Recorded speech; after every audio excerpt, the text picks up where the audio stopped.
We good to start? Sarah could do the intro slides and then We can say welcome everybody to the Garbage Recycling Committee meeting today. Yeah, Sarah, if you could go ahead and do roll call for us. Great. Yeah. Should I do the welcome slides first or roll call? Welcome slides. Okay.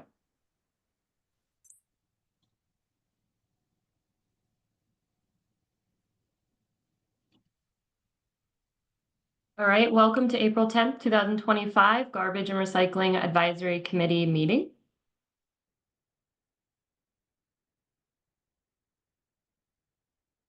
Everyone should be connected via audio. You do not need to call in and you are automatically muted. This presentation will be recorded and posted to the Washington County Board of County Commissioners webpage.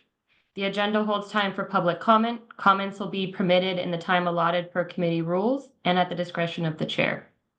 And if needed, there is technical assistance. Only the committee chair may recognize a public attendee. You may use the raise the hand feature to indicate your desire to participate when the chair acknowledges the time has arrived on the agenda. Those attendees calling in will also be recognized and given the opportunity to speak. There is designated time on each agenda to allow members of the audience an opportunity to speak to the committee. Once a public attendee is recognized by the chair, the response will relate only to the request made by the committee and may be subject to a time limit. New business that arises or suggested during the public comment period should be placed on the next meeting agenda.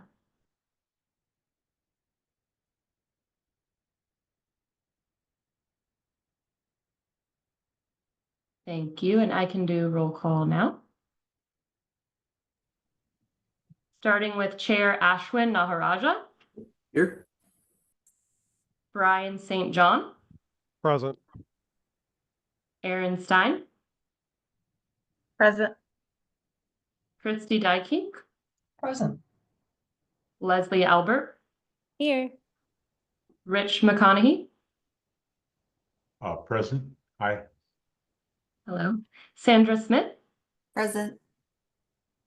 And Vinod Singh. I'm here. Good evening, everyone.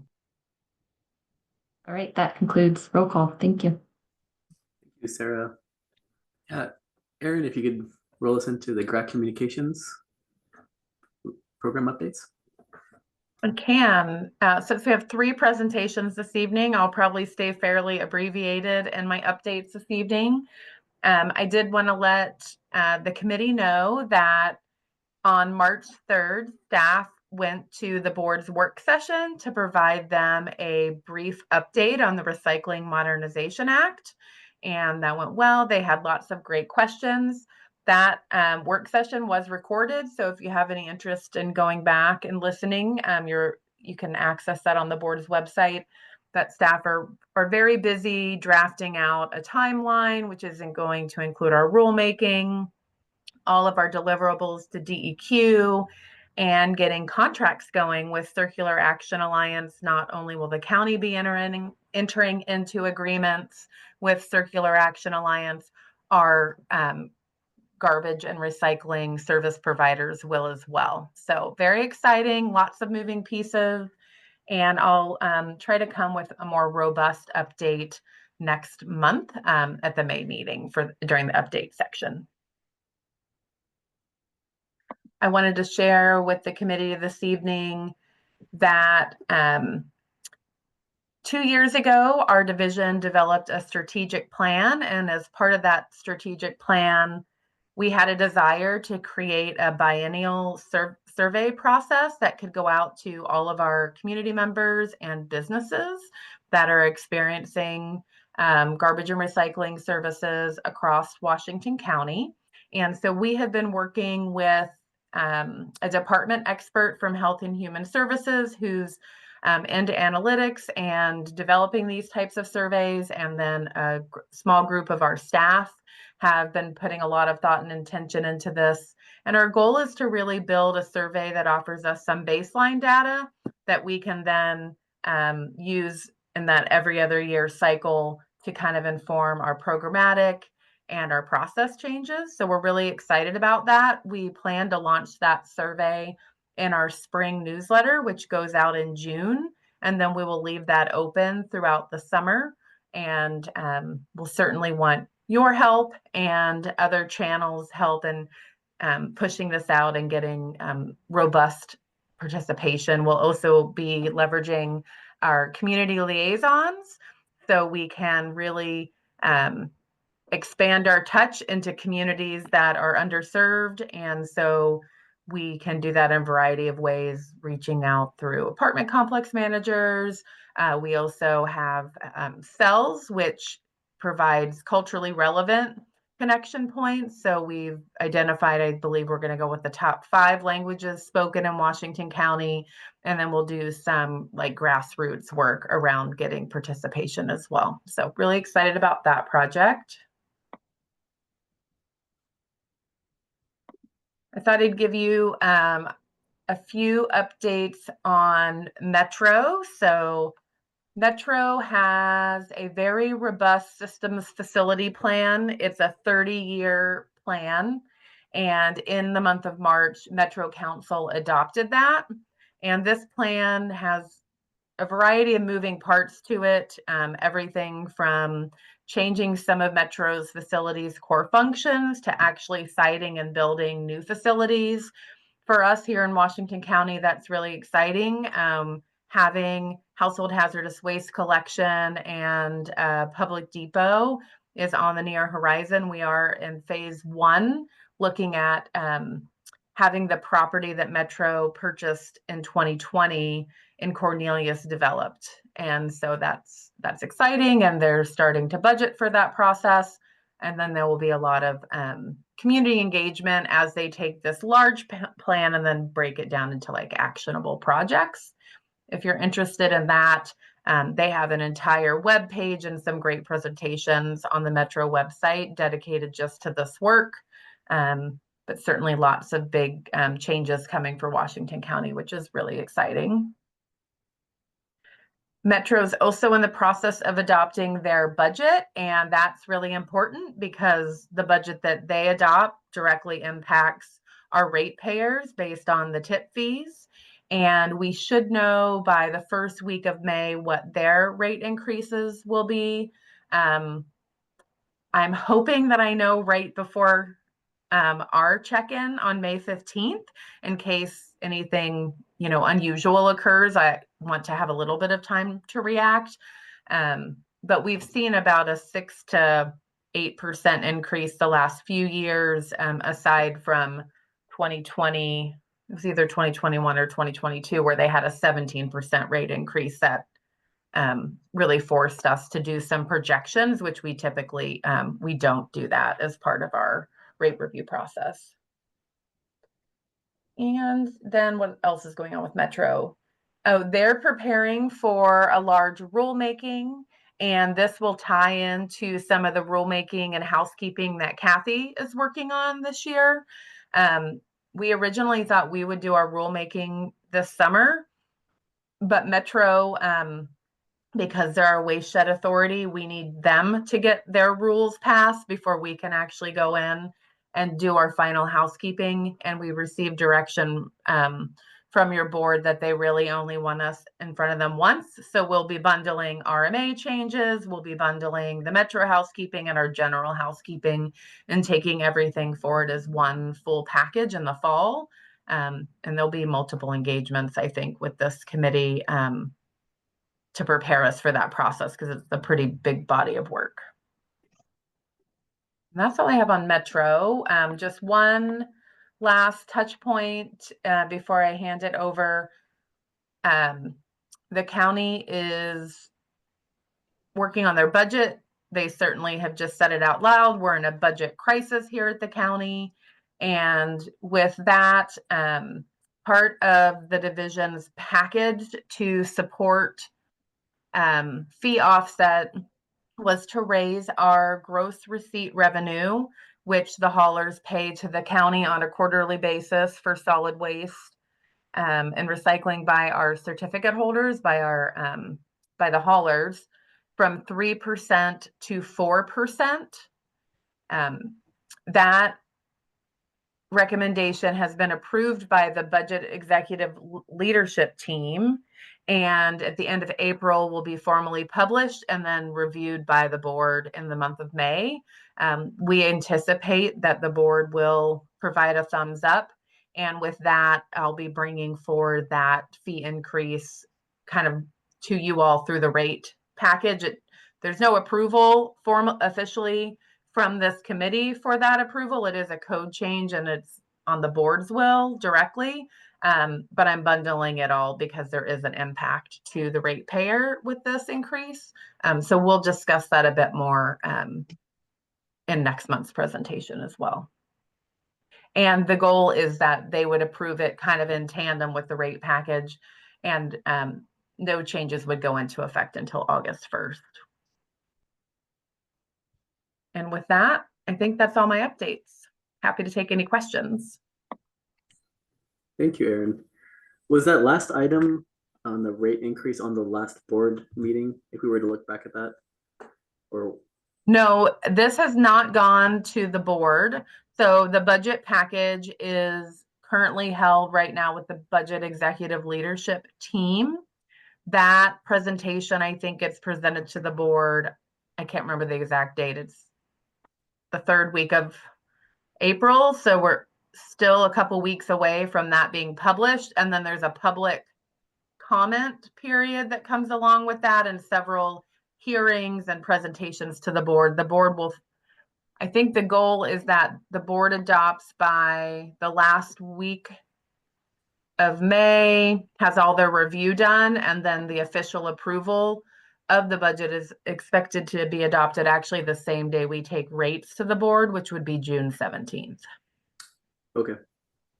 It's a lot of simultaneous actions there, but okay. Makes sense. I think we'll know more. Yeah, I'll bring you the timeline, kind of how we're handling the process next month.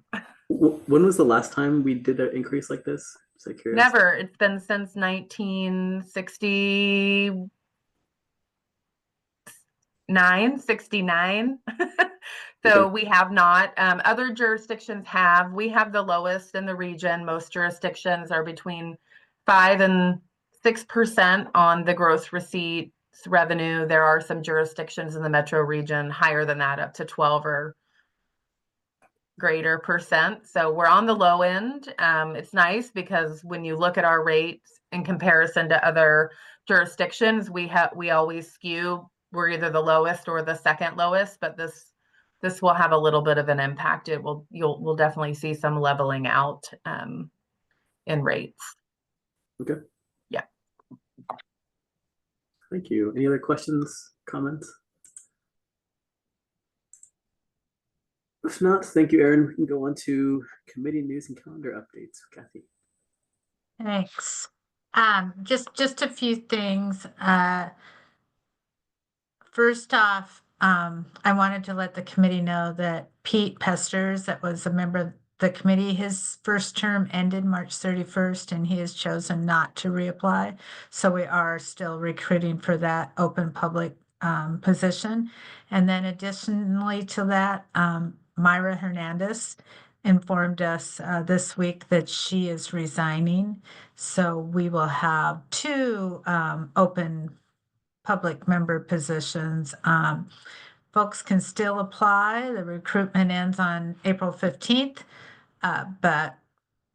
and to date, we haven't gotten a big amount of interest. We've gotten some. So if you know anyone and you think they'd be good, and they could still get their application in and be part of this recruitment.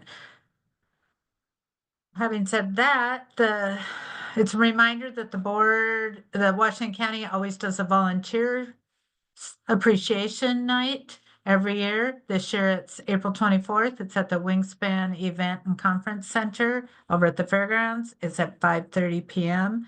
It's nice. They provide food, and they have a lot of people come and talk about volunteering. The chair is often there, the head of the sheriff's department.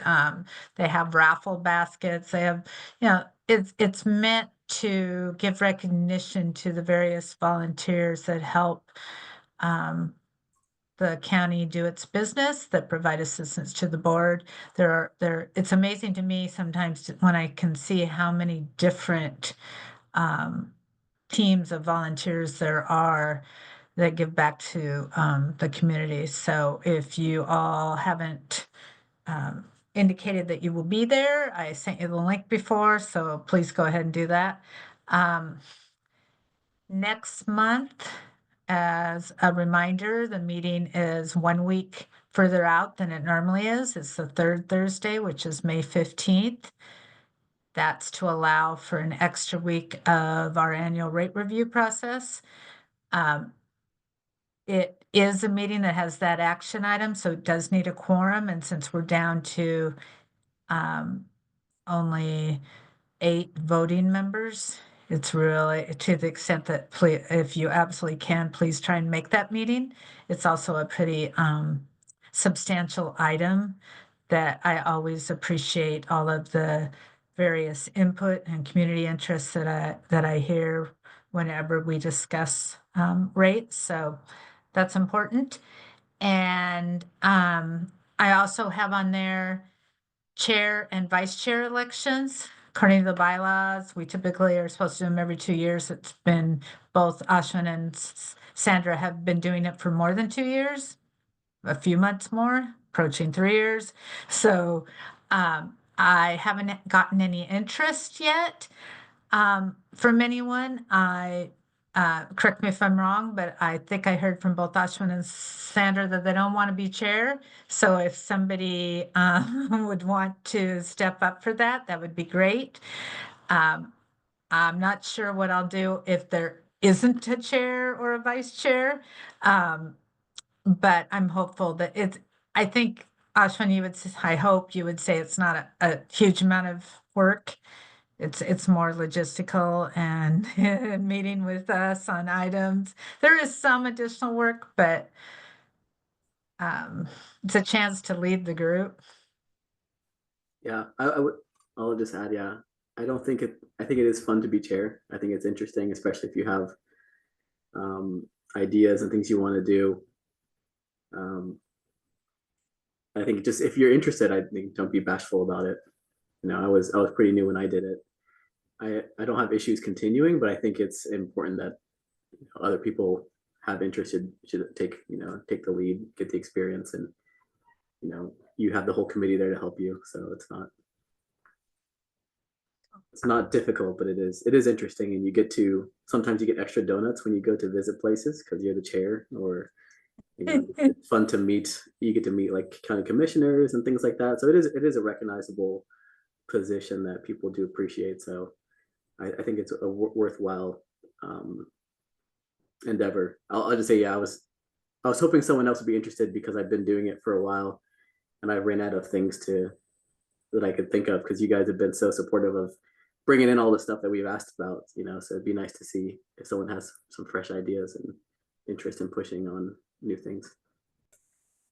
My intention then is to put it as an item on the agenda. We'll see if anyone either suggests themselves or recommends someone else, and we'll go from there. But I do think we need to at least attempt to elect new officers and let them have a chance after. They wouldn't have to do the next meeting, the rates meeting, but beginning with the meeting after that, they would. And then the last thing I wanted to bring up is, I think we mentioned at the last meeting, but I've heard from Waste Management, Pride, and Republic Services, and Republic's out of Wilsonville and their WRI facility as well, that they are opening up for tours and ride-alongs again. So if anyone is interested, even if you've done it before, you can do it again, or you could see a different hauler or a different facility. Let me know. And the way it worked out pretty well last time is I let you and the service provider work out what day and time logistically makes the most sense. I did hear from Pride that their ride-alongs are somewhere between 9 and 1, so they're not that super duper really early time that I think another hauler had last year. So just if that's a consideration.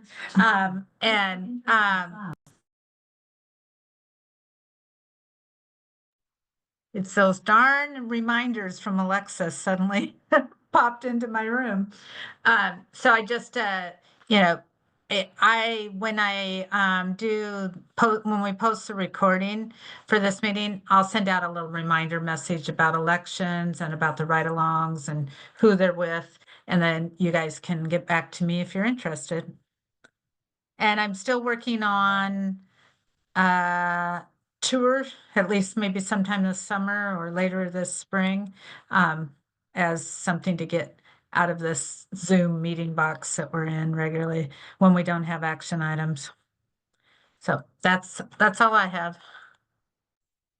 Well, thanks, Kathy. Yeah, I know Leslie will back me up on this, but the Pride Disposal Tour is a lot of fun, and you get a mini trash can.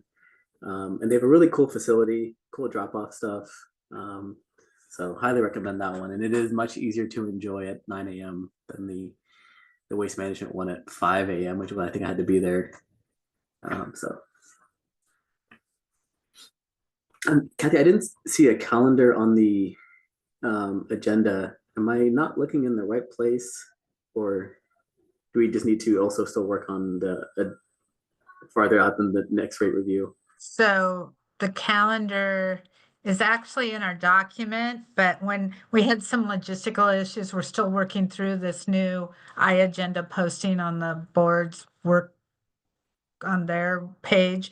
And I noticed this evening when I was looking at everything that the second page of our agenda did not post. So I actually had an agenda, but it only had a couple items on it: elections and rate review and ride-alongs. Everything I covered was on the calendar, but not anything else. I will say, just for possibilities, we're contemplating maybe taking most of the summer off, since we have a really packed fall, and we're doing some significant things through the spring here that everyone might get time to take their vacations and at least take July and August off. Yeah, no, that makes sense. That's what I was curious to see, the look ahead of if we had any additional items coming up. I know August we normally cancel, and then it'd be good for folks to know if July is not available for them as well. I think do let Kathy know about the next meeting, though, if you can't make it, just so she can plan ahead, since that's a critical meeting for getting votes in the timeline. Yeah, thanks, Kathy. I think next is the public communication, and I can check. So this is the opportunity if anyone in the public pool would like to ask a question or make a comment, you can use the raise a hand feature to indicate so.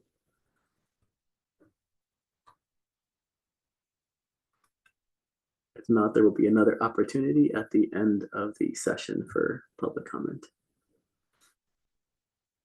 Cool. Next items up, or first is the code enforcement review. And I forgot to ask who will be presenting these. So two of our two code enforcement staff members are here tonight. They're in the attendee pool. If you give us a minute to get them available to present, and then they'll run through their slideshow. I didn't see any. Okay, there. So it's Kelly and Joe. So welcome, Kelly and Joe. The floor is yours when you're ready.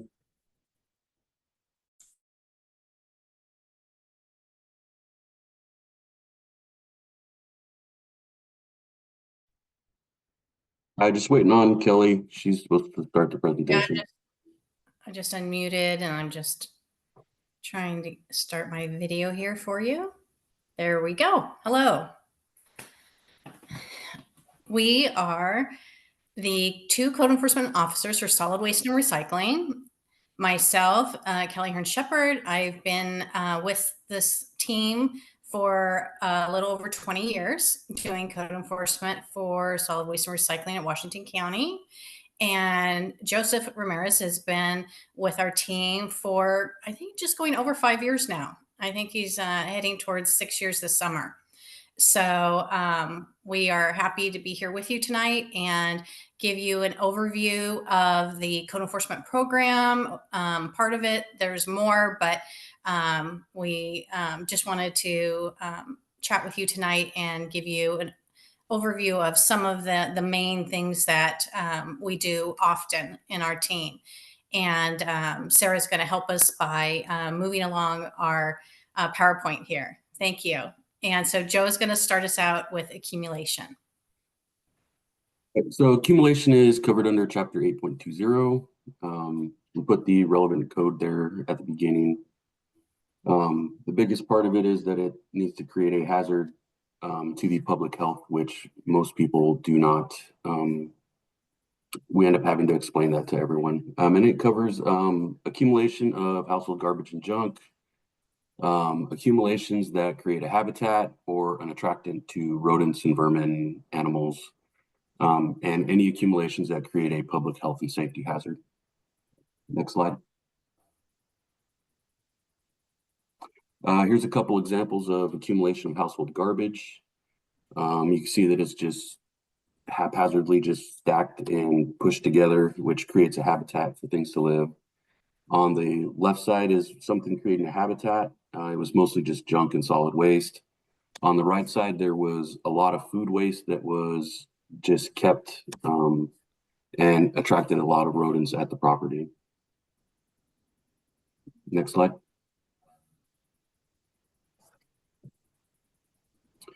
Here's a before and after of the accumulation that was an attractant. We ended up providing them with a dumpster and they cleaned it out pretty good. In the second picture on the right, you can see they still have a lot of stuff. There is nothing against keeping items in your front yard or anything like that. It's just depending on how you store them. So most people would still think this would be a violation, but it is not. Next slide. Illegal dumping is another one we get fairly frequently. This is a tire dump. Somebody was collecting tires from dealerships and they were saying that they had licensing to be able to dispose of the tires properly, and they did not. Eventually, we got it cleaned up. DEQ forced the tire companies to pay for the removal. Next slide. And Kelly. Thank you, Joe.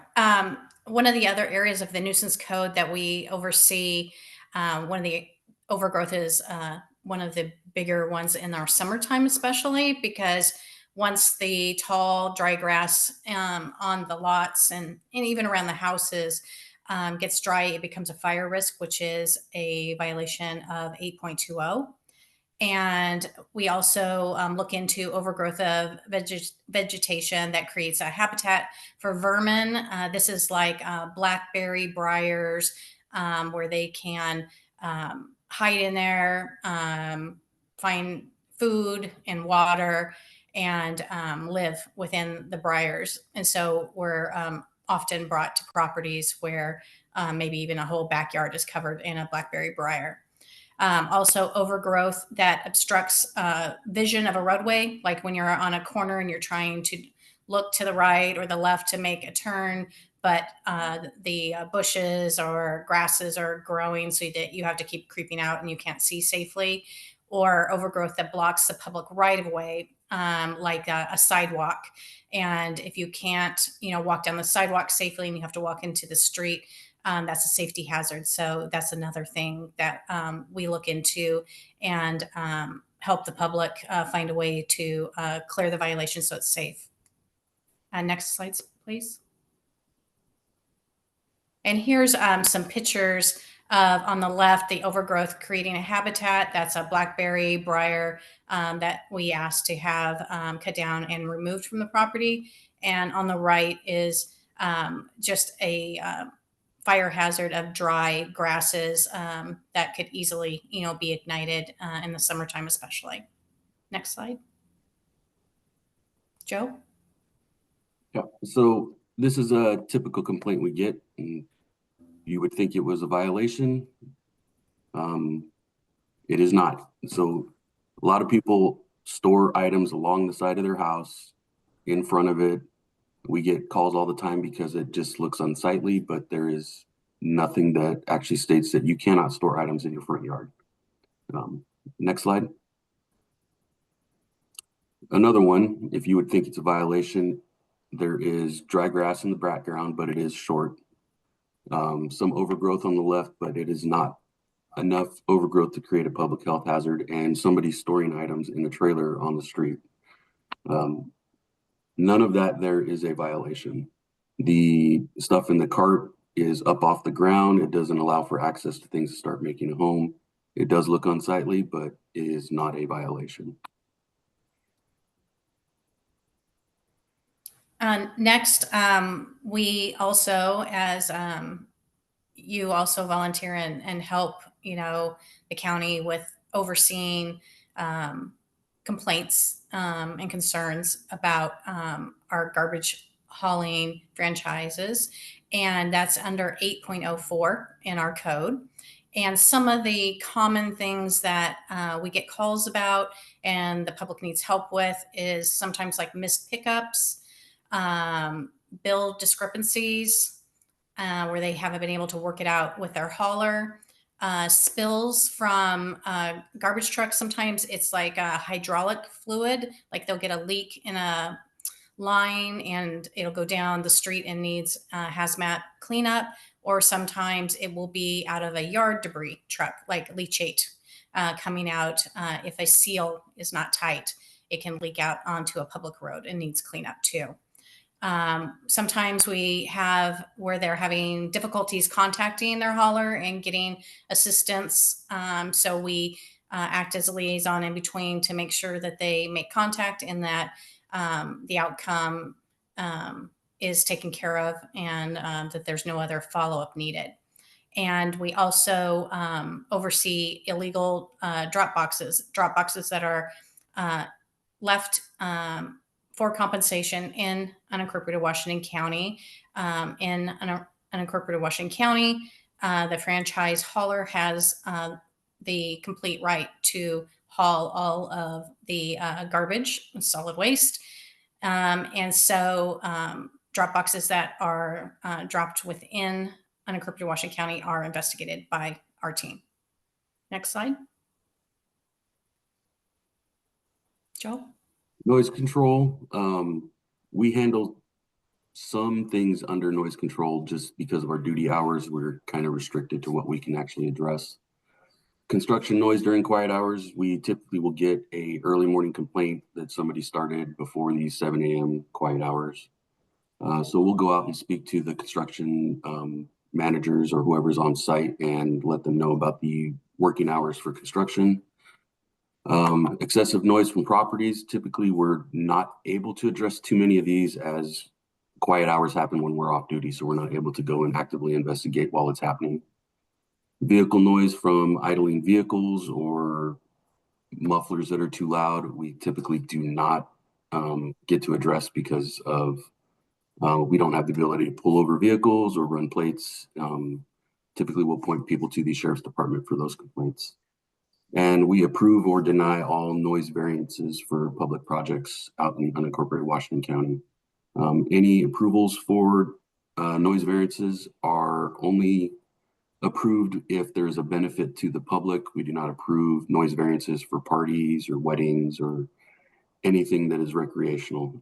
Everything needs to be for the benefit of the public and not just a single person. And our final and last slide. If any of you have any questions, we're happy to answer them for you. And we'll just open it up to you and see if you have any questions about, oh, already, Christy, that was fast. Well, I've been thinking about this on your, first of all, your remarkable number of years of service between the two of you. And particularly regarding 8.2, I'm wondering what change you've seen over the time of your service. How is this, how are the issues shifting? 8.20 overgrowth? Is that the one? Well, no, the very first slides under accumulation. Okay. Accumulation, that's it. Yes. Yes. We have seen quite a variety in my 20 years in accumulation. We've had 7 acres of hoard and accumulation. We've had houses, drug houses within urban areas where they had so much garbage inside that it became outside and went feet up the sides of the house and filling up the entire yard and attracting vermin and quite a health hazard for the entire community. And then we've had cases that were just, where they just had a few bags of garbage because they couldn't pay their garbage bill that month, and they didn't know how to get help with, assistance, through maybe community action or something to help get a lower garbage bill, that they just, didn't know where to reach out to, where we help with things like that too, getting them connected to the right places. But there has always been a pretty, I will call it, level amount of people, it seems, to keep us very busy with accumulation in unincorporated Washington County, my full 20 years. Yeah, but quite a variety of different kind of cases. Thank you. You're welcome. I had a question for you guys. For like the overgrowth and things, we have a lot of green spaces also. I didn't see that like differentiated. I was just curious, like how that works. Sure. There's like, we have a lot of farmland too, so we wouldn't violate a oat field that's dry, of course, because that's, agricultural and it's just about to be harvested, when it's where you would think if you had that in a neighborhood, something that dry, that would, of just tall grass that was completely dry and say 2 feet tall, that would be a violation, of the code. So some of it, has to do with what the vegetation is on, because there is also noxious weeds like tansy and different things that are in the code that, some of the farmers have to remove from their fields that are in unincorporated Washington County. We have a huge, I'm sure you know this already, but a huge area of unincorporated Washington County.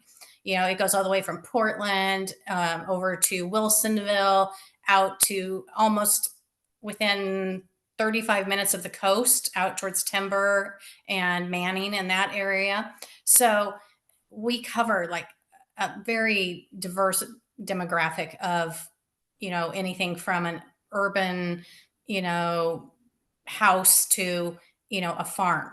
And so Yes. Are your rules just like very like detailed behind the scenes, or are you just applying like common sense judgment to decide? Both. So a lot of the code, I'm not sure how much you read it, but it's very old. Again, like, you're talking about 1969 before was the last time that, we had an increase.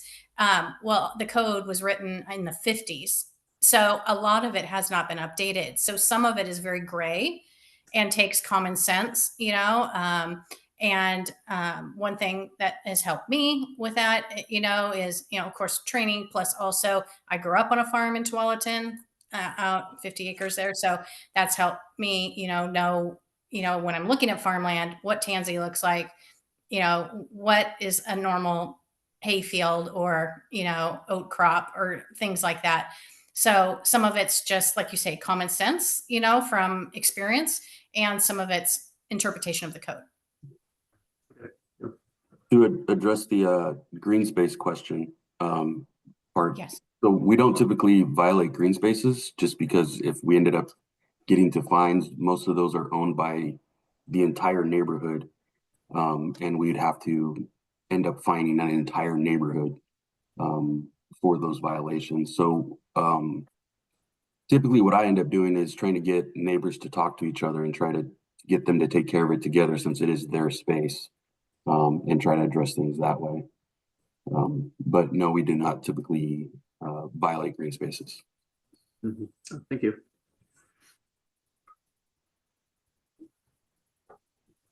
Rich? Thank you. Hey, I really appreciate what you guys do. I wonder if you have an estimate of the % of cases you take on that end up with sort of a notice of violation or a citation compared to what you maybe can resolve through technical assistance or referrals, that kind of thing? Thank you. Sure. I think last year our complaints slash cases was around 800 that Joe and I responded to.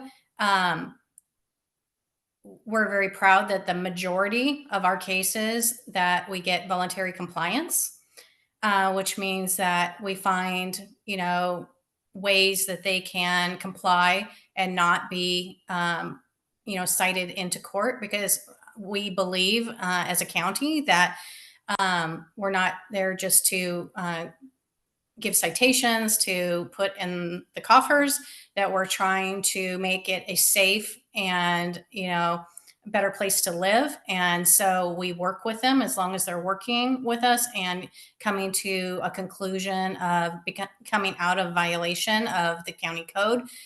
We keep working with them. And sometimes it's, finding them, assistance, through maybe DAVs or, other agencies that might be able to help.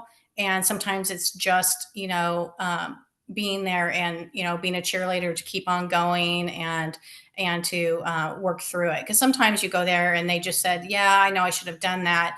But, this is a good catalyst to get me moving on cleaning that up or mowing the lawn or whatever they needed to do. Did that answer your question? Yeah, that was great. Thanks so much. Okay. Anybody else?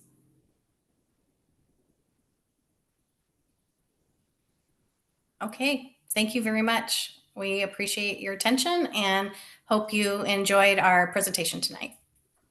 And thank you very Thanks so much for joining us. Thank you. Thank you. Really appreciate you guys helping keep everything clean and oiled. So next item on the agenda is the business food scraps requirement. Looks like that is Jennifer Stefanik as our presenter. Sarah, if you could promote her.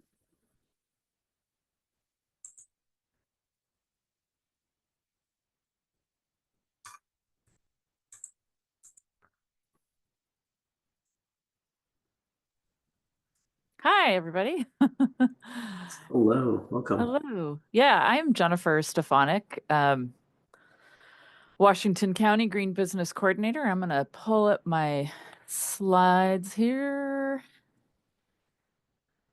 Just give me a moment. And then I'm going to hit from beginning. Oh. All right. How is that for everybody? Y'all see that? Not yet. Not yet.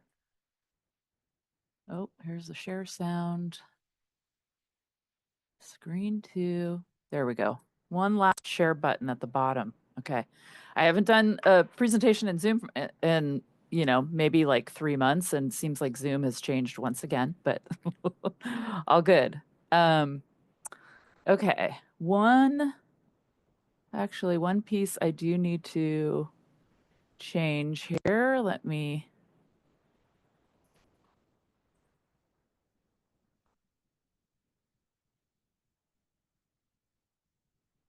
Sorry for the delay. I have a notes slide that I want to make sure is in. Oops. Okay, there we go. Need my notes.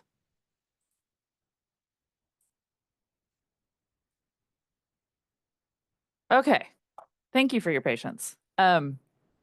So yes, as I said, I am Jennifer Stefanik, the Green Business Coordinator for our business outreach team with solid waste and recycling. Our team does a variety of outreach to the business community throughout the county. And this includes assisting businesses to implement the business food scraps requirement.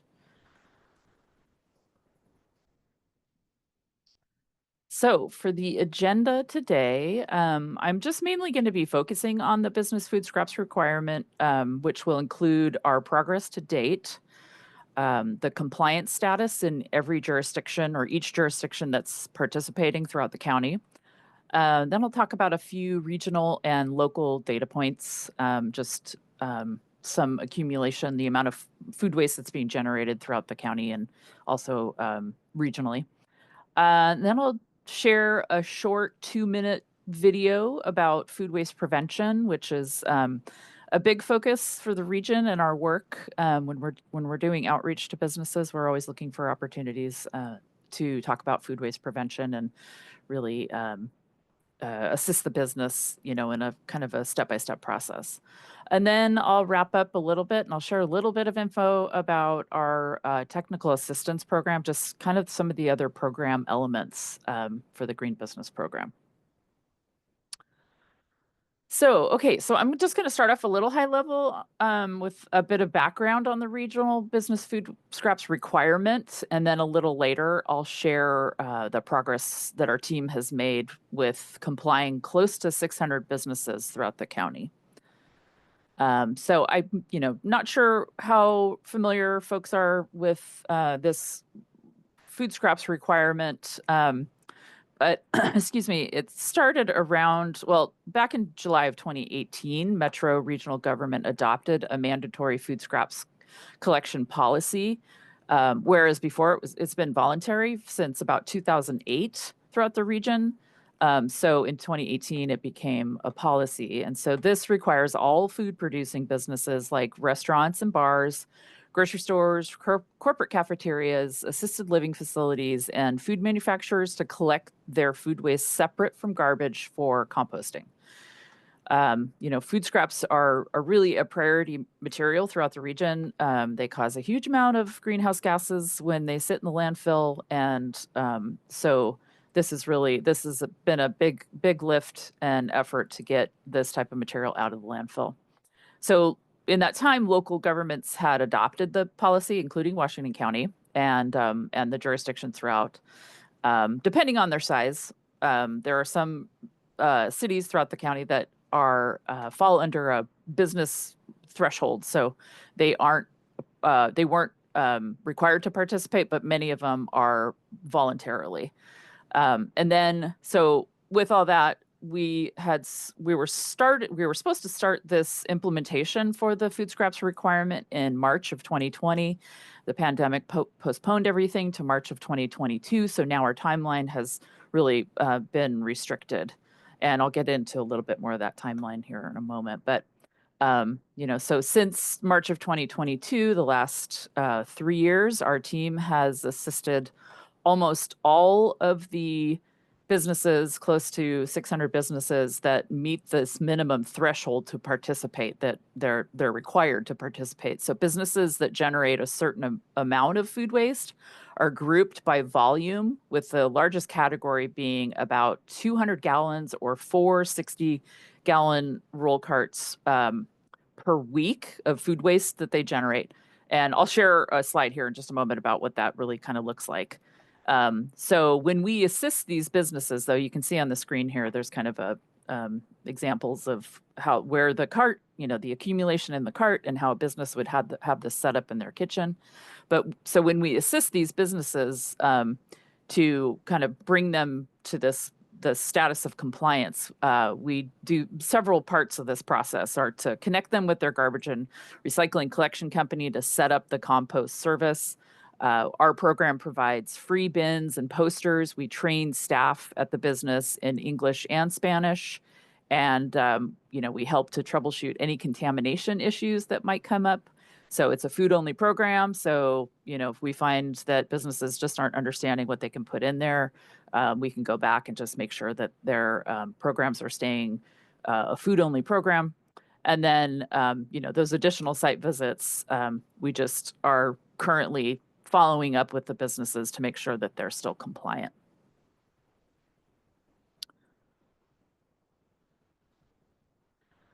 So talking about those larger generators I just mentioned a minute ago, the next 3 slides I'm going to show are these phased in groups that began in the March of 2022. We were focusing on the largest generators. So this is the group 1 generators.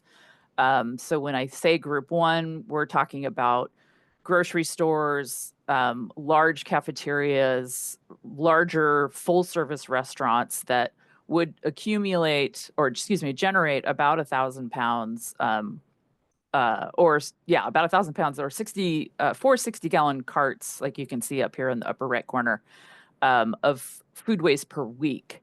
So, and you can see, as this table shows, these are the participating jurisdictions throughout the county, including unincorporated Washington County.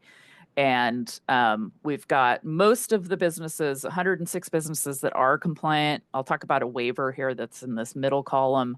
We've got 4 businesses that have a waiver, so they're sort of in a holding pattern with before they meet compliance. So you can see in this group 1, about 110 total group 1 businesses throughout the county. So the waiver piece, so these waivers are a 12-month waiver that we issue to the business if they have food waste that isn't suitable for the program, or they have some type of change to their operations, or their facility that would require a pretty huge capital upgrade or expense to make it so that they would be able to participate. So we're just sort of buying them some time.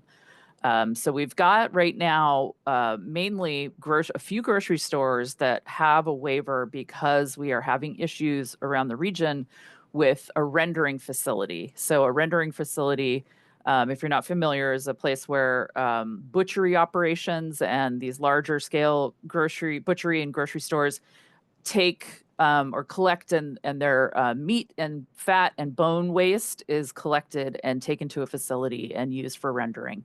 So one of those facilities that's in the region had a fire a couple of years ago. They haven't come back online. The other facility has capacity issues. So we're just kind of working right now with some of these businesses to find them other opportunities to get that meat and bone scrap waste to a rendering facility, because it can't go in the compost in large quantities. The compost systems around the region cannot handle large quantities of that type of material. So it has to go to this very specific rendering facility.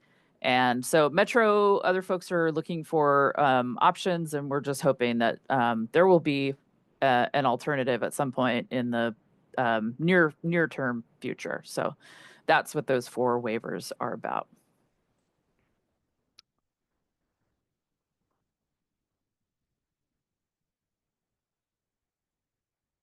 All right, next slide. Okay, so then this group 2 is around this medium size of food waste generators, and they typically are producing about 2 60-gallon roll carts. So you can see up here in the upper right corner. We have a total of 137 businesses in this group, and they are all compliant. You can see that note at Tigard. We have 4 that are pending compliance. So what that means is that, again, our team, we have gone through this process of, complying almost all of the businesses throughout the county. And now we're kind of going back and doing this sort of maintenance re-engagement, where we're checking to see that the businesses are still participating, they still have the service they need and the equipment they need. Excuse me. I put a sip of water. So, excuse me. Some of the barriers to participation for some of the businesses that we're going to find potentially that are no longer compliant really could be a matter of they've had someone on their staff who had set up the program and then they've left. So we know that some of these food businesses have high turnover. We're finding that some bins have just been tucked back in the corner of the kitchen and they're not being used.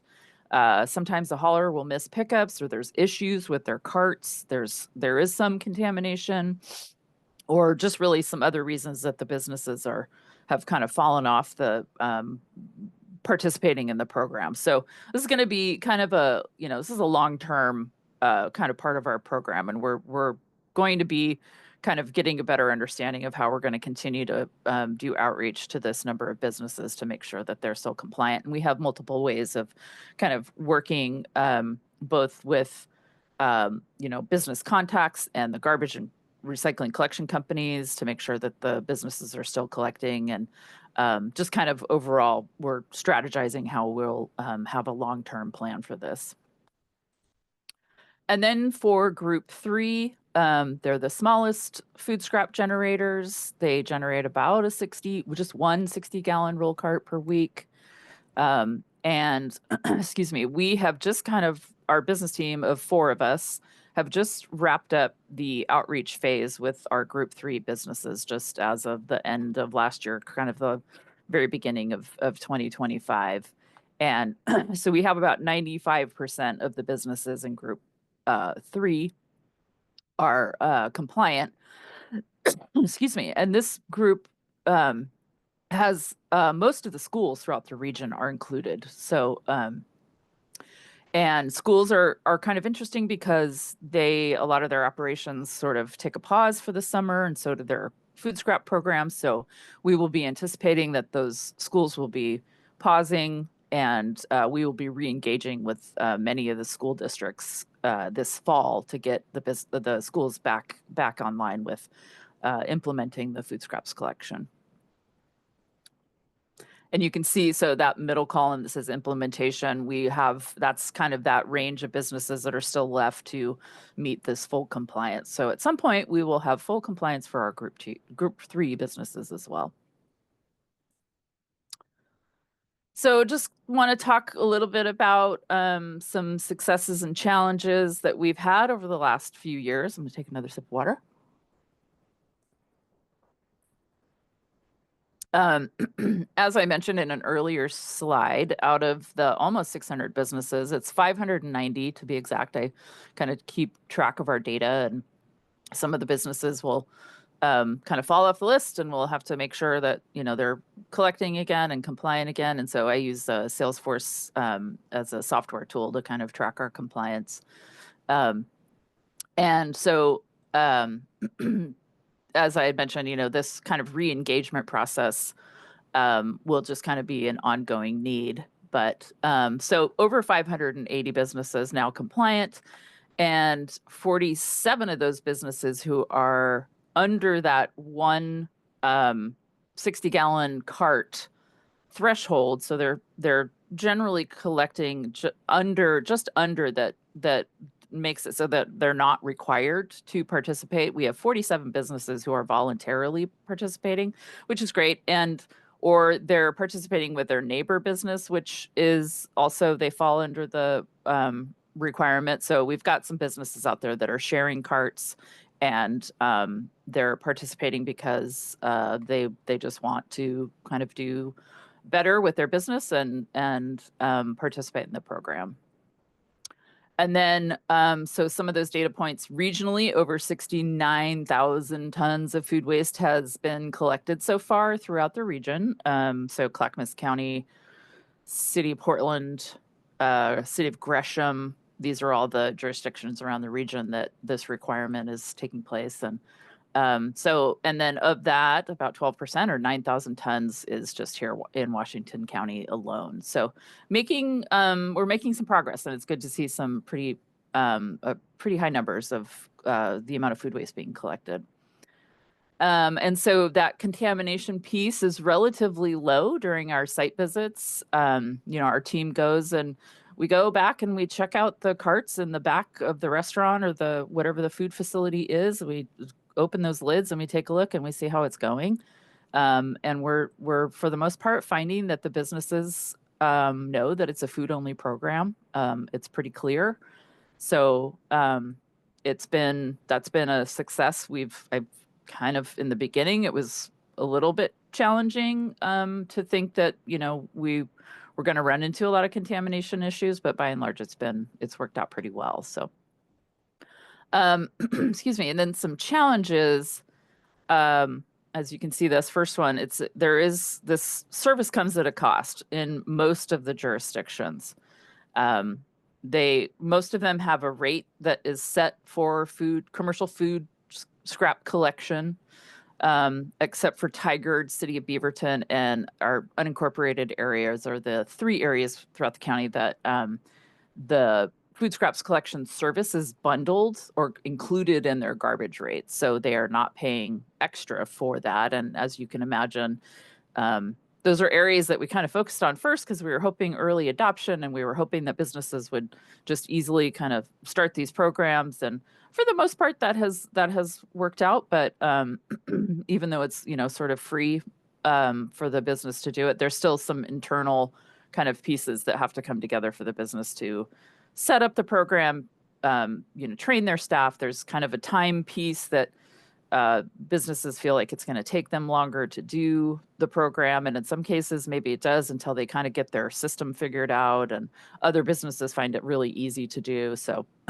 excuse me. Yeah. With those, with the costs included, if it's a rate that the business has to pay, and then some of the businesses are using compostable bags, which is one of the few exceptions to what is allowed in the program.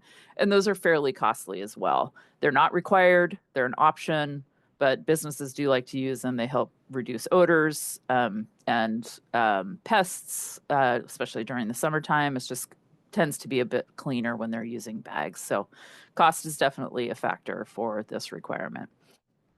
And then, as I mentioned, the rendering services being unavailable, that has definitely been a challenge. And we are really hoping that there will be some resolution to that soon. And then one piece that we're always looking for is to hear more from the garbage haulers, so the collection companies that are collecting the compost from their customers. We really want to hear if they're having issues with maybe some contamination, or carts aren't being put in the right place, or they're being moved so the trucks can't access them, or the carts are too full and heavy. You think about food waste, it's quite heavy, especially when liquids start to form. And those carts can, by even not even full, they're already hitting 200 or 250 pounds. So, and they can be pretty challenging for the drivers to kind of manage. So I've gone on a route with Hillsborough Garbage and Disposal, food scraps route, and I was pretty impressed with not only the businesses were doing a great job, businesses and schools were doing a great job, but the trucks and the driver, they've got their system down. So it was helpful to kind of get that bird's eye view, though. Excuse me. And then this commercial property management firms, we definitely have had some challenges. The firms sometimes don't provide as much support for the tenants, for the commercial tenants or businesses, as we would hope. We've had to work a bit harder to find contact information for the firm that has the commercial space. We've had to be quite persistent in our communication and really try to advocate for the business to some degree. But then on the flip side, we've also had a few really proactive property management firms to support making sure that the business is compliant. So it's been a little more so on the challenging side, but we've definitely made some progress, and we're finding lots of commercial, these commercial property management firms have multiple locations. So once we kind of get a contact person, we're able to have them help us, and direct us to these multiple locations where they have these food-based businesses in their properties. And then lastly, again, that's supporting the food waste prevention piece. So, and we talk about donation too, and I didn't add that to this slide, but there's a few talking points that when we're visiting with the business, we talk about composting first, we talk about the requirement. We also start to talk about food waste prevention. If we find a business that has a lot of food waste, there's a few buffets out there that have just a kind of an amount of food waste that is really sort of sad for the business, not only because they are spending so much money to purchase the food, they're paying their staff to prep it, they're getting it out on the buffet, and then they're throwing it away. So they're kind of paying for it about 3 or 4 times over. So we're really trying to angle in with a little bit of this food waste prevention as much as we can. You know, we're not experts in food service, but we have some tools that have been developed over the years. And I'm going to show a quick video from Metro's Food Waste Stops With Me program. And all of our programs around the region utilize these tools. But there's a series of videos that have been made over the last couple of years, which turned out really great. And I'm hoping that I shared the audio, so I'm going to get this video going, and I'm hopeful that everybody will be able to hear the audio. So give me a holler if you can't, please. Oops. I can't even hear it, so that's what's happening. Here, let me do this. Go back. All right. One of my pet peeves is I hate seeing food go to waste. Can y'all hear it? So in Jamaica, you have this saying that before good food goes to waste, you eat until your stomach pops. Understanding where food waste comes from begins from the very beginning, from where you're getting your product from. One of the signs of a really good chef is how to use product and make sure that nothing goes to waste. I, as a chef, keep a handle on what we're wasting as I look in my compost bins to make sure that nothing is going to waste, that we aren't throwing out something that could be used in something else. Food waste reduction has always been pretty important to me on a personal level. Growing up in the Philippines at a young age, after living in Detroit, it just kind of changed everything and cemented in me the philosophy of utilization, like utilizing all the food that we have. As I was starting to get into a professional chef, my mom would yell at me and say, "Why are you throwing that away?" Or "Why is that going to waste?" And I was like, "Mom, that's how they taught us to do it." It's like, well, you're wasting it. Growing up in Jamaica, we experience food insecurity, and I think that's like my driver. I hate seeing stuff go to waste. When I was going to cooking school, I worked in 4-star restaurants. And one of the things that happened in these 4-star restaurants is you want to have perfect squares. Everything has to be perfect. Well, in the process, half of the product gets thrown in the garbage can. As I'm doing it and I'm chopping it, I'm saying, when I have my own restaurant, I will not do this. This is a crime against the universe. I cannot throw away food.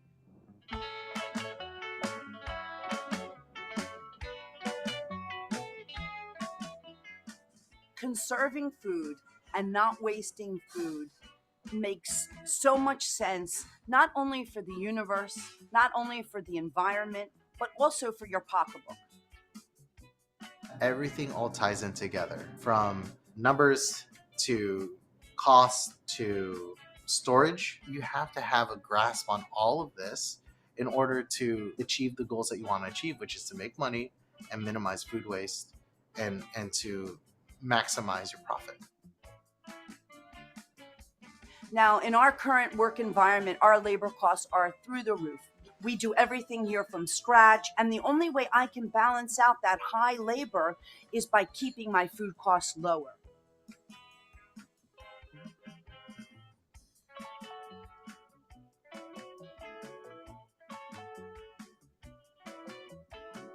If you take care and don't waste food, you will take care and be here for a long time.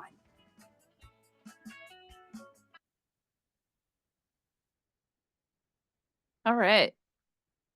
So that's just one of a whole library of videos that Metro has, with the help of folks from our team and other folks around the region, to help develop. And they've got all these different tools on their website. So we oftentimes are referencing these and the videos and sharing them in webinars and with the businesses, and just kind of, really aiming to kind of share that businesses are there's options. So, and yeah, I was realizing I haven't eaten dinner yet, so I hope that didn't make it so that everybody is like, I'm ready for dinner. But so anyway, this is my last slide, and I just wanted to say thanks again for being invited to speak with you all tonight. So I just want to run through these pretty quick.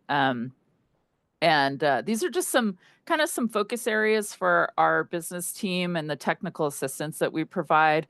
So some of you might know that there's a statewide polystyrene ban. So polystyrene, otherwise known as styrofoam, that started January 1st. And so we are through a reuse campaign, which is that third focus point down there.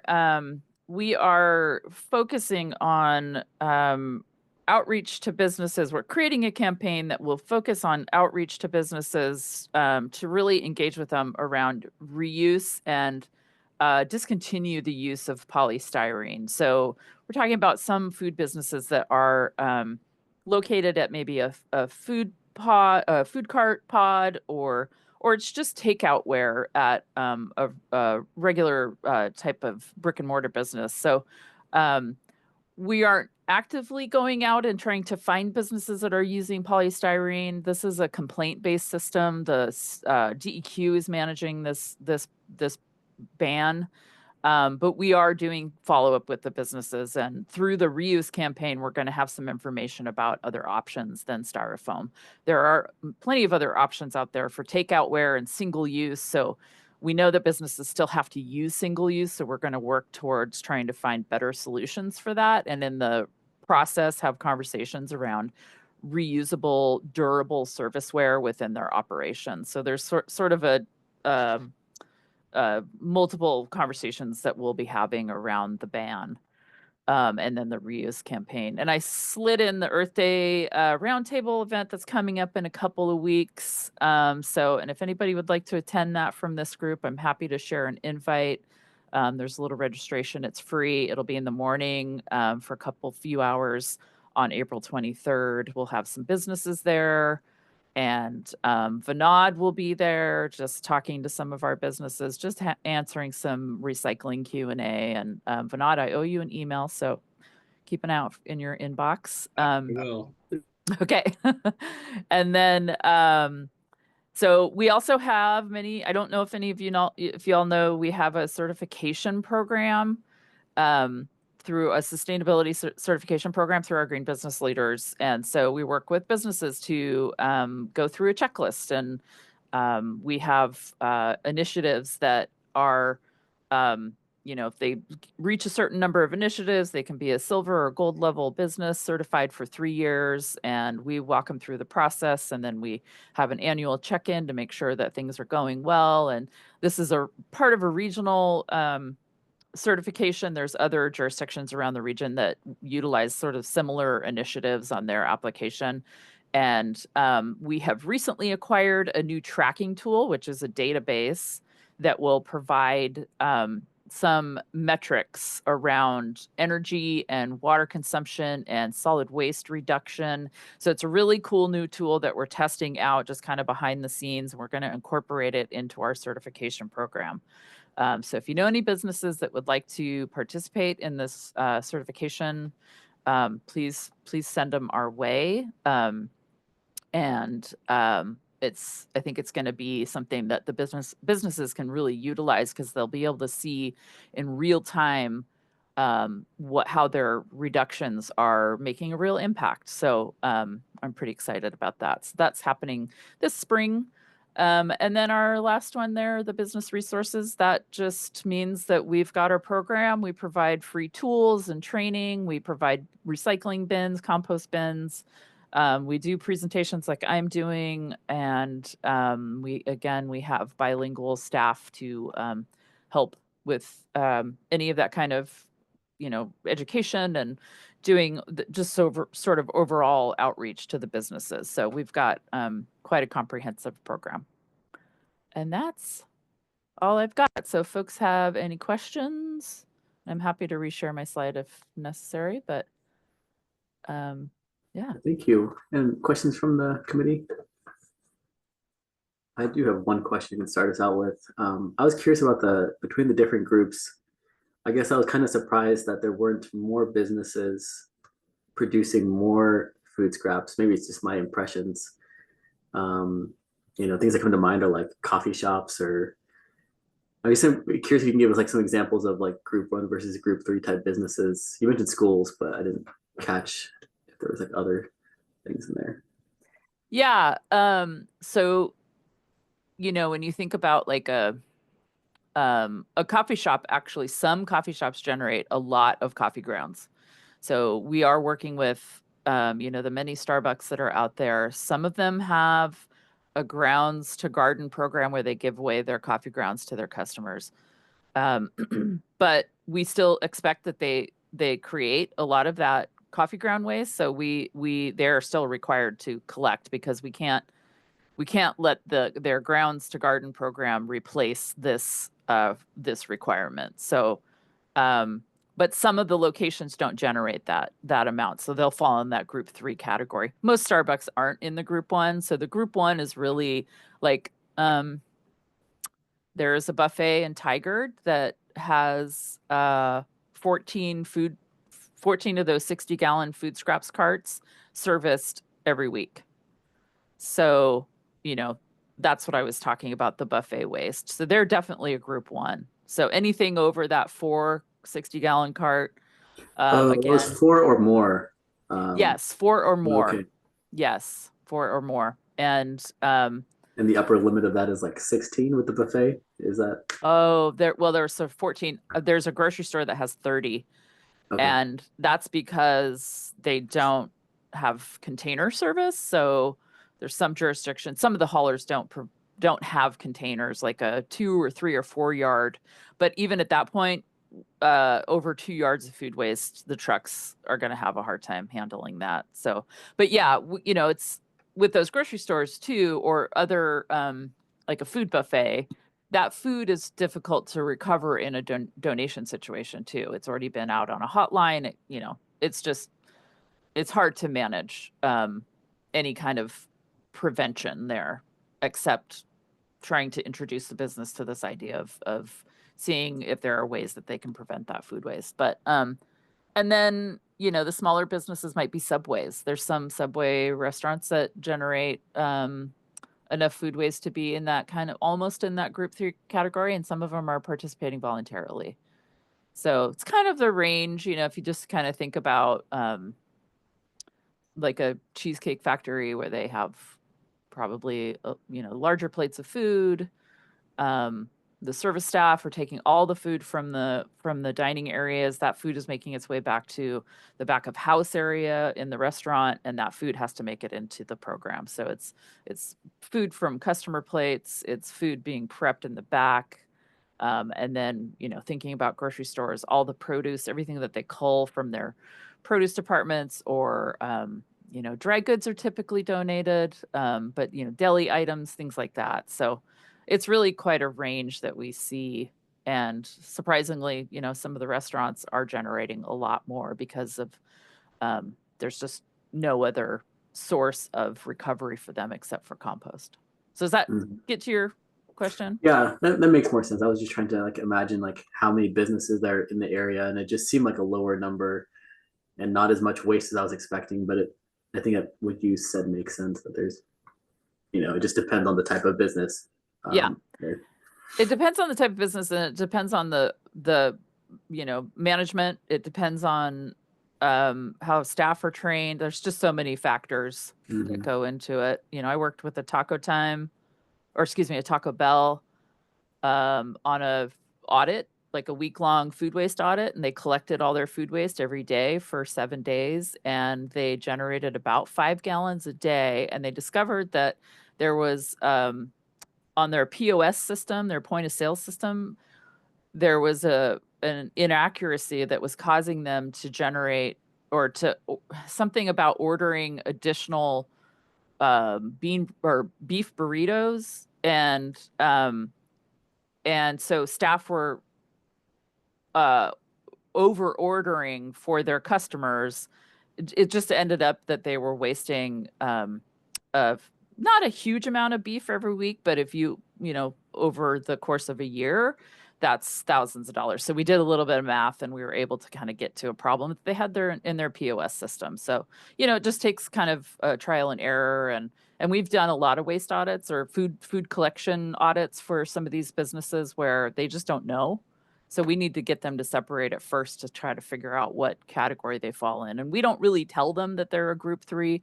We just say, you know, we try to get information initially to see if they kind of have an understanding of how much food waste they're generating. And if they don't, we'll say, well, let's try an audit and see if we can capture as much as possible. And if you don't meet the minimum threshold, then you won't have to participate. So that usually kind of gets people interested in collecting their food waste to trial it. So Cool, thank you. yeah.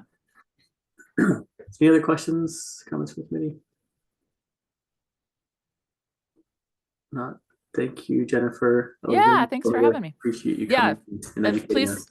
for sure, follow up if you want to come to our business event, or if you have any more questions about the requirement. We got lots of information on the website, but We do a ride-along food audit with you. yeah, right. Yeah, I mean, I'm actually excited to hear about those ride-alongs again coming, because those are fun. Those are really eye-opening. I really do enjoy those. But yeah. I want to do a ride-along with everyone who works at the county, I think, and just see. Oh yeah, yeah. A day in the life of a county food scraps outreach person, right? Mhm. Yeah. All right. Well, thanks, y'all. Yeah, thank Have a Thanks, good night. Jen. All right. Next item on the agenda, annual rate review. Aaron, you can bring us home. Thank you. Now that I'm hungry after watching that video, I will try to move thoroughly but expediently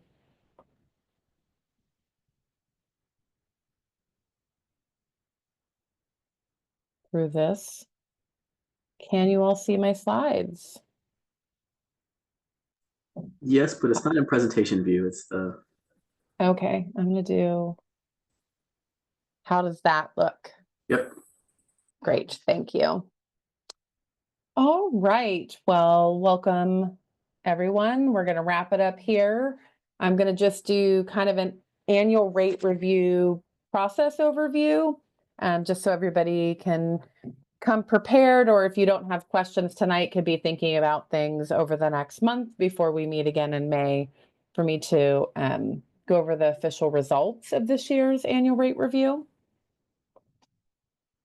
And I just want to start off with some of our rate transparency projects. I know that we've talked about this at past meetings. We really lean into our Metro Regional Waste Plan Goal 14, which is to adopt rates for all services that are reasonable, responsive to users' economic needs, regionally consistent, and well understood. And in doing that, we took on a couple new projects in 2024 and in late 2024, early 2025. And we used a contractor, PKS International, and their community liaisons, and we took a really deep dive into not only our English content on our website, but also our Spanish content on our website. And they provided us lots of great feedback, and then we were able to roll that into website modifications.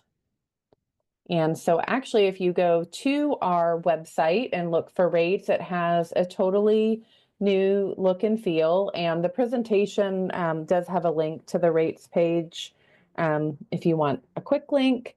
But when you land on our rates page, we now have quick links that can get you to the type of service you might be looking for. So say you're looking to get rid of a couch, you can quickly click on bulky waste. You're looking to do that expanded recycling, you can easily click on the Recycle Plus collection rates and then go into that service. And then I just off to the right here on the slide, I pulled off what the drop down menu actually looks like. So you have the quick links embedded in the site, and then we have a drop down option. And lots of great features here. We've pared back our content, really thinking about the key questions that individuals are looking for when they come to our website to find information about the services and rates we're providing. And now we get into the technical aspects of the conversation tonight. And by the way, I can't see anyone. So if you have questions as we go, feel free to interrupt, or certainly I have time at the end too. But I'll start off just with our code. Section 804.330 actually gives us the authority, our board, the authority to set rates. In particular, it's section 320, 330, and 340 of the code that really details into the provisions of the rates. And then 330 is what gives the board the authority to institute rate changes. To keep the county in line with this authority, staff conduct an annual rate review process, and that's ensuring that our garbage and recycling collection rates are assessed thoroughly, and that if there are any changes to be made, increases, decreases, or sometimes the recommendation is to hold the rate as is. We want to make sure that all of the rates are just, fair, and reasonable, and also provide sufficient service to the public, regardless of where you live in unincorporated Washington County. And at the same time, we do need to allow for a reasonable return on revenue for our certificate holders that are providing those services. And so who are the key players in our system? So we have Washington County. So with state, we have the board, we have this committee, and then we also have staff that support the annual rate process. We have our community members, and that is households and businesses that are participating in the solid waste system here. And then we also have our certificated garbage and recycling collection companies. And for Washington County, we have 8 certificate holders currently. Each of our certificate holders, if you'll remember, they all have a specific geographical service area. And basically, we have set up that certificate system in a geographic method. It helps reduce the number of trucks on the roadways with their certificate. And then, as Kathy mentioned, we defer to our rules and code. Those rules and code hold all of our service providers accountable and ensure that our community members do get fair and equal access to service, and that we're making sure that the essential services are delivered to every part of the county. So if you're a rural customer, your service bundle and the services you receive look exactly the same as someone else living in another rural area. Same for urban unincorporated. You're going to receive like services in Aloha, or if you're in Cedar Hills. And because the system that we have developed displaces competition within the marketplace, that is why the county resumes the role of the rate setting practice. And we do this annually, as I mentioned, and I'm going to move on to kind of our timeline. I know this is a really busy slide, but starting at the top, well, for me, rates is a core part of my job. So rates actually don't have a beginning and an end. But for the purposes of the annual rate review process, we actually receive all of the detailed financial reports from our haulers in March. They're due March 15th. Currently, we are in our review that lasts from mid-March to April. So we're doing site visits, we're doing adjustments, we're having in-depth conversations with our different certificate holders. And I'm just a couple weeks away from getting our final composite and results. So those will be out in late April. Once we get our final results, we will have a meeting with all of our haulers. That includes the Washington County Haulers Association. And then we have one hauler who's not a member of that association. So we'll review the results in early May and then have a pretty quick turnaround to get back before this committee on May 15th. After we come to you all and present the results and staff's recommendations for fiscal year 25-26, we will then take those recommendations and any rate actions that come out of our findings to the Board of County Commissioners, and Right now, we're going a little bit earlier than usual. So we would be going in June. And sorry, I don't have a calendar easily in front of me. So we're going June 3rd for our work session, and June 17th will be our actual date we're gaining to get approval. Even though we're going a little bit earlier this year to the board, our goal is still to do a July 1st customer notification, and then the new rates get implemented on August 1st.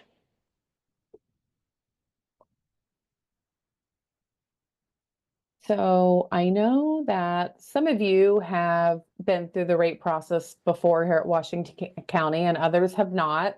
So I'm just going to talk a little bit about the history of our rates and the process.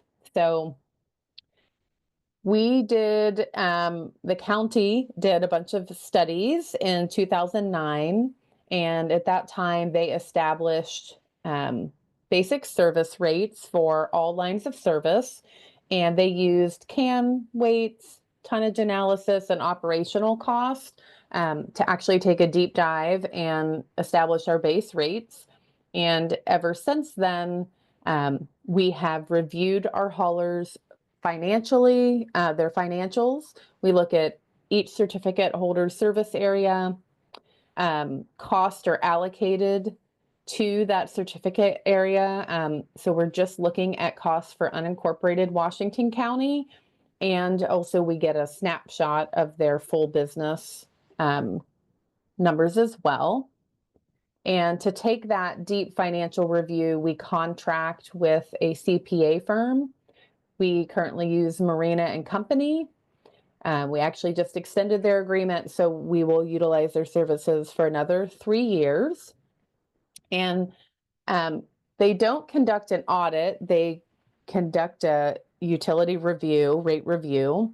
And as part of that, they're analyzing all of the data. They're looking at variations from year to year at each of the haulers. Then they're looking at the aggregate. They do a lot of reconciliation, and then they're looking for anomalies in the data. The 3 largest haulers get annual site visits. In the past, it literally would have been walking into a boardroom and sitting down and say, open your books. Now, some of that is in person and some of it's virtual, thanks to all of our new tools and technology. The process has sped up quite a lot, even in the 5 years that I've been here. So Walker Garbage, Waste Management, and Pride Disposal every year, because they are the top 75%. They represent the top 75% of the certificate area. They get a site visit, and then we do have the option, depending on anomalies, or if we have a topic we want to drill into, we can take a look at others more in depth as well. We typically can identify that before the rate process starts. Doesn't normally happen midstream. As for the system itself, we operate on a return on revenue, and it's a cost-based system. We look at different changes based on the line of service. So we have residential, can cart, we have commercial, and then we have Dropbox. And there are variances each year between each line of service, but we try to get to a target goal of 10% total return on revenue.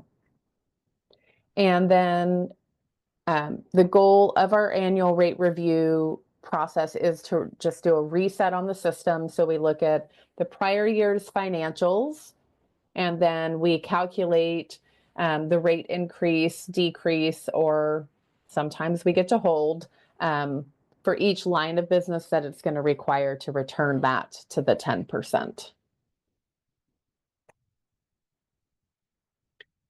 And here's the equation for the return on revenue. It is a standardized approach for establishing appropriate profit margins in a regulated solid waste system.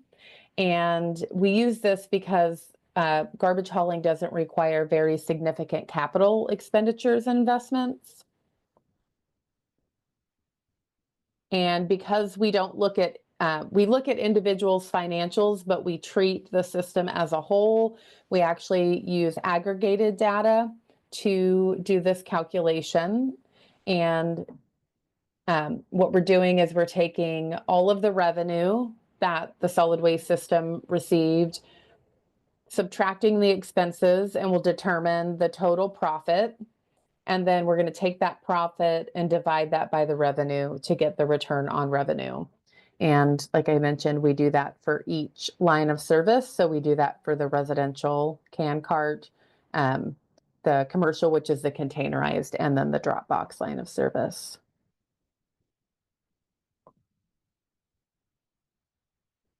So the types of data included in the detailed cost reports. Our detailed cost reports are an Excel workbook.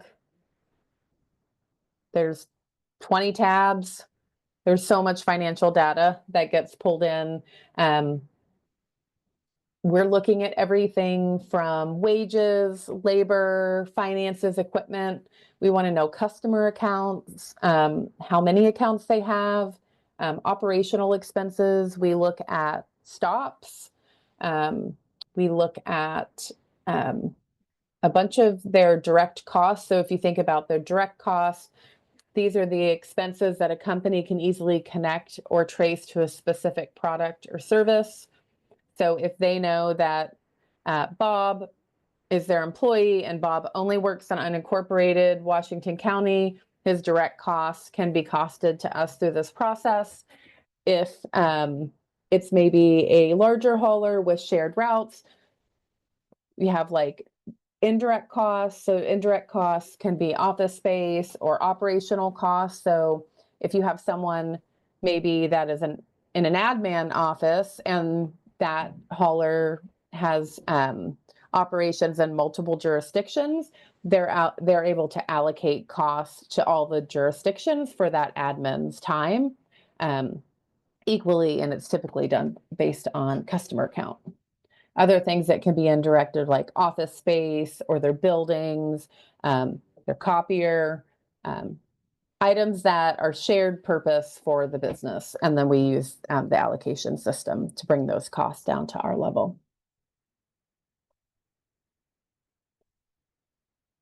When we, as part of this process, there's things that staff, this committee, and the board needs to consider when deciding to grant a rate change. And key things can include investment in facilities and equipment. So we have the Recycling Modernization Act coming. We have lots of new funding coming in to make investments and equipment upgrades, and that will certainly impact our service providers. So that is something that we'll consider in the future. The lines of service that are being managed, how our local wage scales doing, and certainly along with wages includes total benefit package and insurances. Where are customers concentrated? So unincorporated Washington County has a wide variety of customer types, and all of our service providers' geographical areas look very different from each other. So just kind of assessing that urban versus rural and what needs are being met. We're looking at methods of collection and transportation. So if you think of a side load truck versus a front load truck and the efficiencies of that different types of transportation, now we're considering things like electric trucks coming in to the system. Well, their cost is much higher than a fuel truck. And so how does that impact the system? Length of haul to our disposal sites and our disposal costs. So I know I mentioned we have metros. Tip fees directly impact our customers. That's about 30 to 35% of the total cost of your average household's garbage is in the disposal piece. So anytime our facilities raise rates, that impacts you all as ratepayers.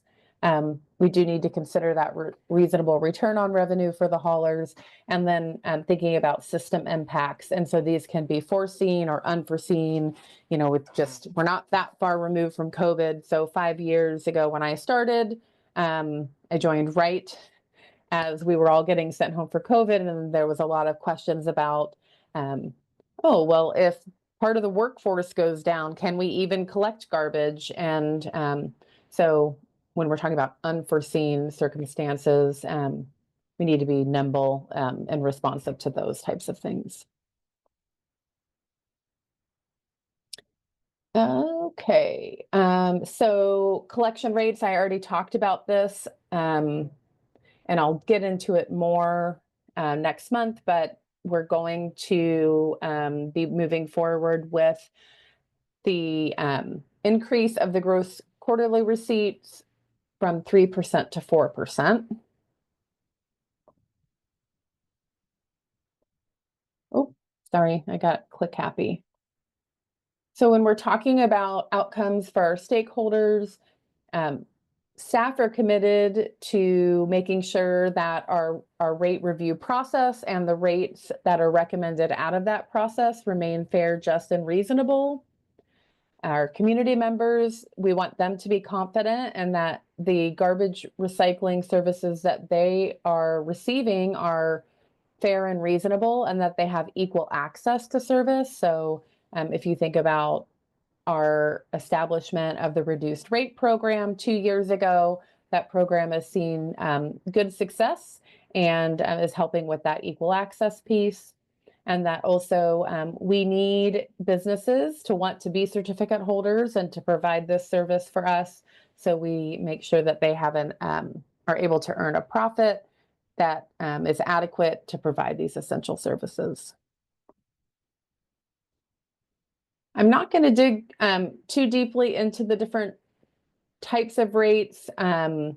Just a reminder, we have the residential rates, and under that is housed the reduced rate program. We do have the commercial, which is the containerized waste. So if you think like of a big 1-yard container up to about a 10-yard container at a grocery store or apartment complex. The occasional containers, drop box, and compactors. These are the large scale containers, typically 20 to 40 yards. The occasional containers would be the smaller containers. We have medical waste rates, which are regulated. And then with last year, we rolled out our new bulky waste menu. We've always collected bulky waste, but now if you're a business or a homeowner, you can look at the rate and know exactly what you're going to be charged to get your sofa hauled away. And then we have the Recycle Plus program. With residential rates, we have all of our rates are bundled.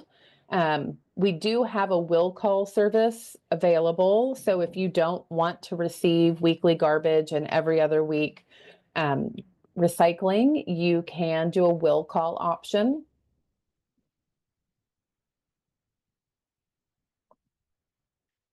And this diagram is on our website, and we'll be updating it to account for some of the changes, disposal pricing going up, also the county certificate fee increasing. I have some more context provided if you go to the landing page that I shared in that second slide with our rates web page that lives here, and then there's some more detail around these different costs. But on average, and I didn't update my notes, I think we're around $26.61 for a 32-gallon can cart here in unincorporated Washington County. And then we do have a $2 recycling surcharge. And with RMA happening, we are trying to decide what to do with that $2 recycling surcharge. The fact that glass on the curb, there's going to be some funding coming for that. Ideally, any hauler that's taking their material directly to the MRF, we should see zero costs there. The Circular Action Alliance is going to be covering those costs. So more conversations for us to have around that in the future. So that would be really nice. That $2 surcharge was implemented due to SWORD in 2018, and we've been waiting for a reason to roll that back, and optimistic we have that coming here in the future. When you think of your commercial rates, these fees are any type of containerized service, so larger than your 96-gallon cart, and you're billed at a per how many times or how many stops per week, and then there's a monthly charge. This is also a bundled service. And then drop boxes. Anyone can request a drop box in unincorporated Washington County from their hauler. These range from 20 to 40 yards. There are some nuances with these. Disposal is based on your material type and is as a pass-through. So if you have wet waste and that goes in to, say, Forest Grove, that is going to have a higher per ton disposal cost than if you have maybe 20 yards of yard debris that you're trying to get rid of. That could be taken to Recology in North Plains, and that tip fee that is paid at the scale is less for compost than it is for wet waste here in the region. That's as a pass-through, and then the haulers are able to charge mileage, a profit margin. They do rental and setup fees.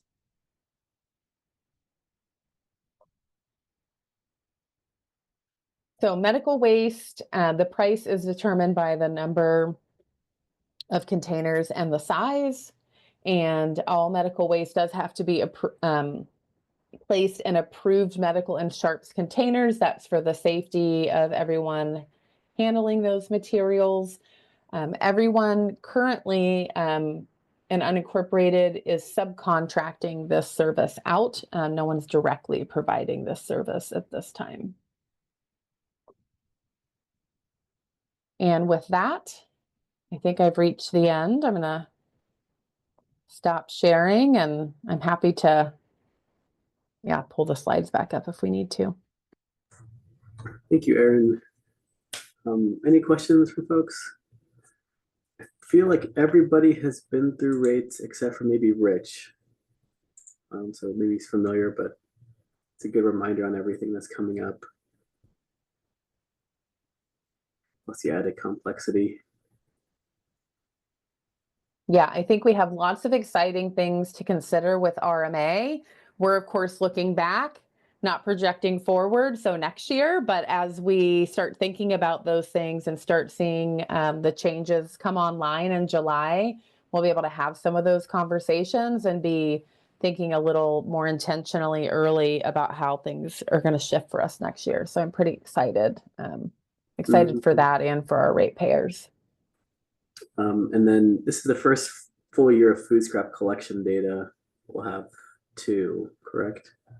Yes, and I did look at Retrack, and I can't see a considerable shift, but to be fair, we only get to look at full county data. The way Retrack works, we don't have just unincorporated data, but we'll have the cost. So we'll be able to see some cost adjustments, just it's getting to like a tonnage. I don't know. So we'll see. You're saying we'd see the overall tonnage change for yard debris. Yeah, we should see that go up.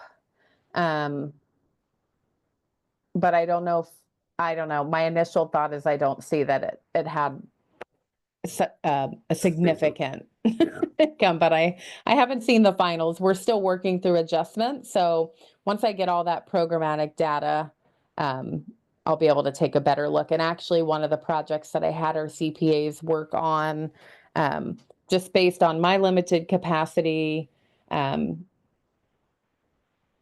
last 2 rate sessions, is I typically will do a really in-depth each service area, and then I'll do a year-over-year analysis.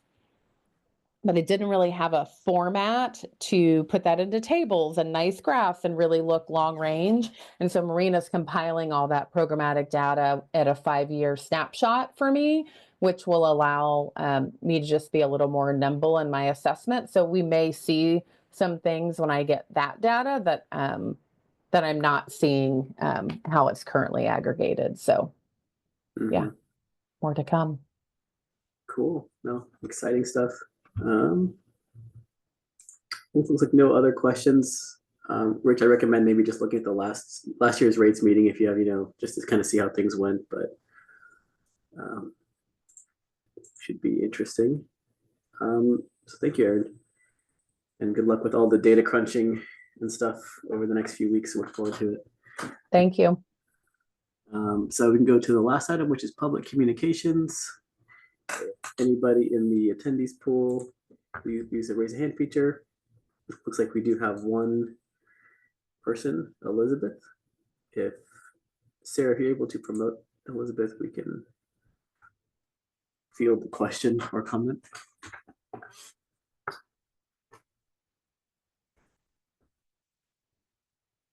Hi guys. Erin, that presentation was super interesting. Question for you on the return on revenue. Does that just include the rate revenue, or does that also include the sale of recyclables? It is total revenue.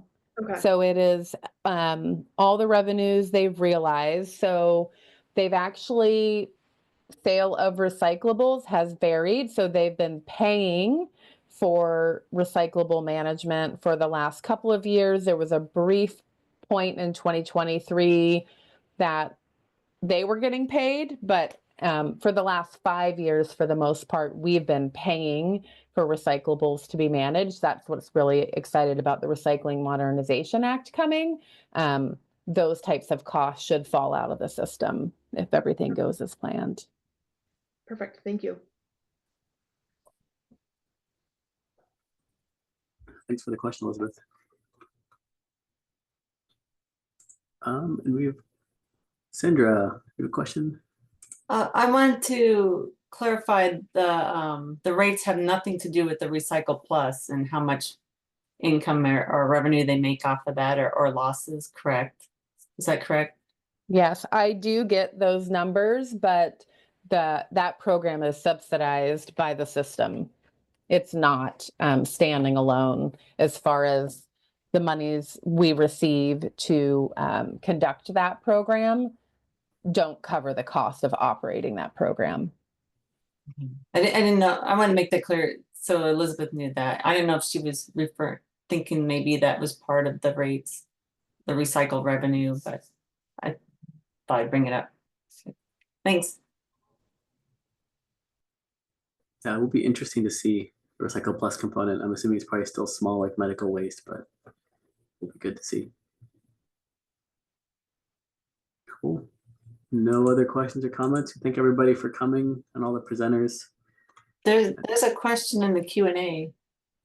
I don't know if you saw that. Oh, hey, yeah. Sarah, can you promote Jennifer?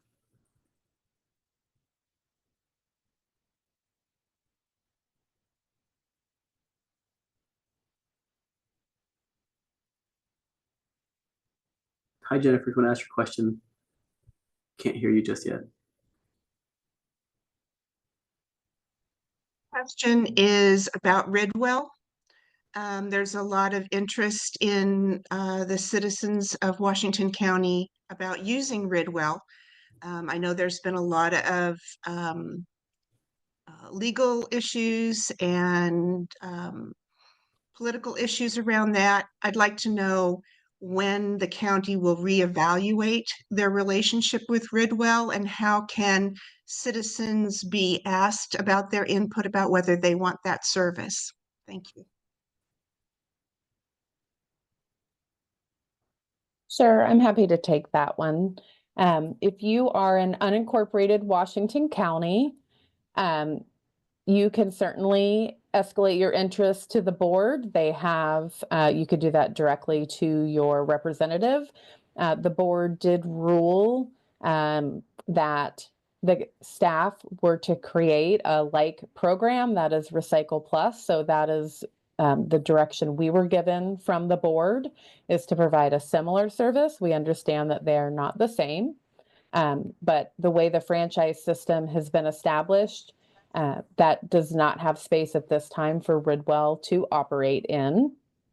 I will say that with the Recycling Modernization Act coming and the new opportunities that that's going to bring, certainly it will be interesting to see the future of those programs as well. I think a lot of onus is going to be on the Pro and Circular Action Alliance to manage materials. I know from staff's perspective, our goal is to support recycling that makes sure that all materials go to a responsible end market. And so we're definitely keeping an eye on what's to come. But as far as operationally allowing Ridwell into the system, that is truly a policy and a board decision.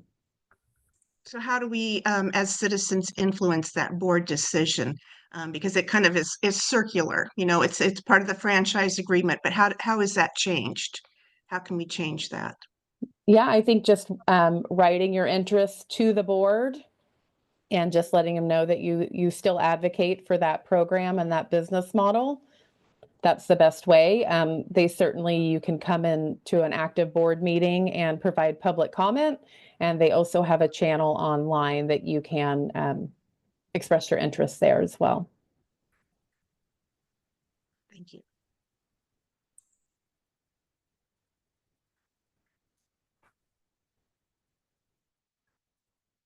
Thanks, Jennifer, for the question.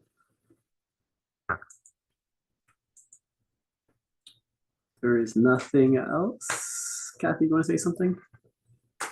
No, I was just going to say goodbye. Okay. Yeah. Have a good night, everybody. We'll see you in a month-ish. Good night. Thank See you in you. May. Bye, everyone. Thanks. Good Bye. night.